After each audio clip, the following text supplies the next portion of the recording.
رسول اللہ صلی اللہ علیہ وسلم عید الاضحیٰ یا عید الفطر میں عیدگاہ تشریف لے گئے۔ آپ صلی اللہ علیہ وسلم عورتوں کے پاس سے گزرے اور فرمایا، اے عورتوں کی جماعت، صدقہ کرو، کیونکہ میں نے جہنم میں زیادہ تم ہی کو دیکھا ہے۔ انہوں نے کہا، یا رسول اللہ، ایسا کیوں؟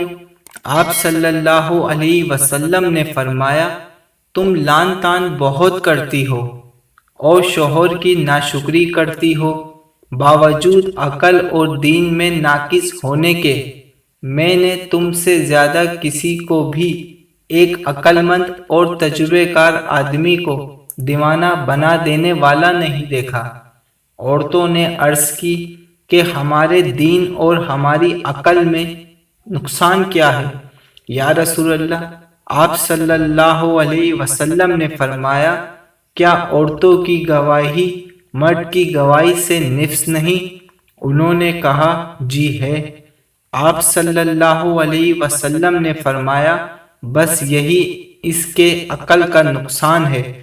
پھر آپ صلی اللہ علیہ وسلم نے پوچھا، کیا ایسا نہیں ہے کہ جب عورت حیض ہو تو نہ نماز پڑھ سکتی ہے نہ روزے رکھ سکتی ہے؟ عورتوں نے کہا، ایسا ہی ہے۔ آپ صلی اللہ علیہ وسلم نے فرمایا کہ یہی اس کے دین کا نقصان ہے۔